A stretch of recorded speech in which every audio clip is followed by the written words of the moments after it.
আসসালামু আলাইকুম বন্ধুরা, হ্যান্ডিক্রাফটস.বিডির পক্ষ থেকে আপনাদেরকে স্বাগতম। আজকে আমি আপনাদেরকে দেখাবো কিভাবে লইট্টা শুটকি ভুনা করবেন। তাহলে চলুন দেখে নিই আমাদের লইট্টা শুটকি রান্নার জন্য কি কি উপকরণ লাগবে।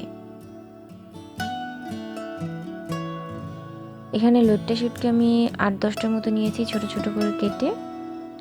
মরিচের গুঁড়ো পরিমাণ মতো দিব, হলুদ গুঁড়ো পরিমাণ মতো, ধনিয়া পাতা কুচি। এখানে আমি রসুন নিয়েছি, ছোট দেশি রসুন ছিলে নিয়েছি, পেঁয়াজ কুচি, কাঁচামরিচ ছোট করে কেটে নিয়েছি, পরিমাণ মতো লবণ, আর অবশ্যই সয়াবিন তেল লাগবে। আমি এখন একটি কড়াইয়ের মধ্যে তেল দিয়ে তার মধ্যে অল্প পরিমাণে পেঁয়াজ দিয়ে নিচ্ছি।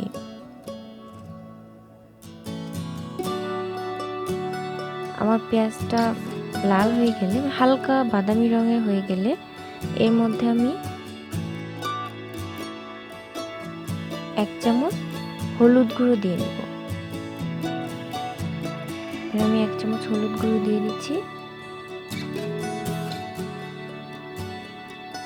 এখন আমি শুটকিটা দিয়ে দিলাম।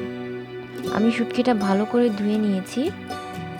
প্রথমে ঠান্ডা পানি দিয়ে ধুয়েছি, তারপরে আবার হালকা গরম পানি করে শুটকিটা ভালো করে পরিষ্কার করে নিতে হবে। এখন আমি শুটকিটা ভালো করে তেলের মধ্যে ভেজে নেব।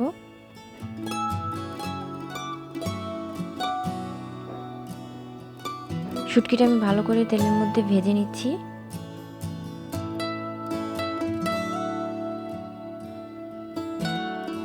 দু 3 মিনিটের মতো শুটকিটা ভেজে নিতে হবে।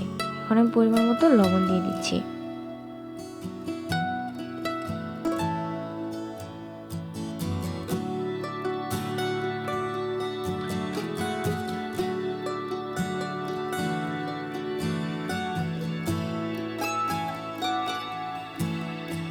এখন আমি মরিচের গুঁড়ো দিয়ে দিলাম 2 চামচ।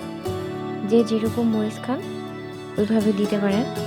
আমি এখানে 2 চামচ মরিচের গুঁড়ো দিয়েছি।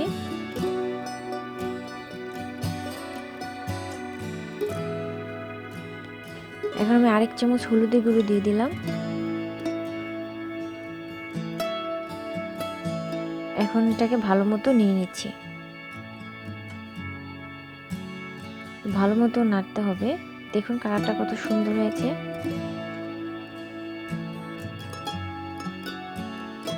এখন আমি বাকি যে পেঁয়াজগুলো ছিল সেটা ঢেলে দিচ্ছি।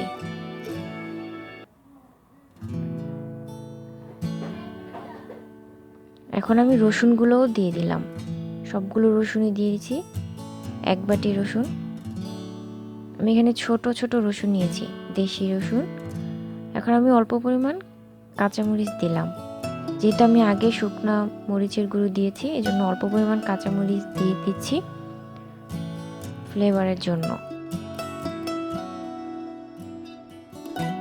ভালো মতো কষাতে হবে।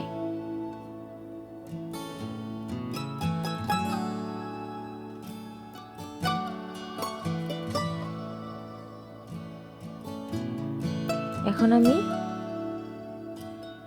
অল্প পরিমাণ একটু পানি দিয়ে দিচ্ছি। এই পানির মধ্যে আমার পুরো শুটকিটা হয়ে যাবে,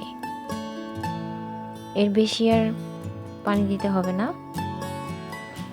এর মধ্যে আমার শুটকিটা সিদ্ধ হয়ে যাবে। এখন আমি চুলার আঁচটা কমিয়ে ঢেকে দেব।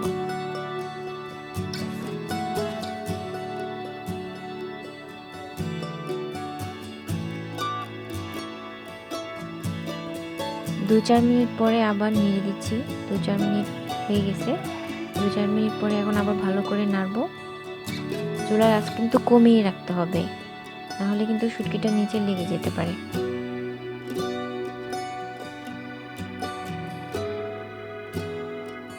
আমার শুটকিটা প্রায় হয়ে এসেছে।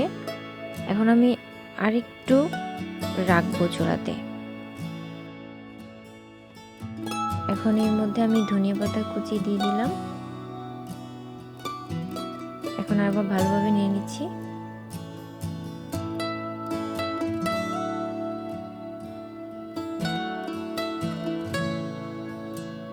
শুটকিটা হয়ে এসেছে। এখন এটাকে পরিবেশন করব। তো বন্ধুরা দেখতে পাচ্ছেন আমার শুটকি হয়ে এসেছে। আশা করছি আপনাদের কাছে ভালো লাগবে। আর আমার এই ভিডিওটি ভালো লাগলে অবশ্যই লাইক করবেন, কমেন্ট করে আপনাদের মন্তব্য জানাবেন। ধন্যবাদ বন্ধুরা, ভালো থাকবেন। আসসালামু আলাইকুম।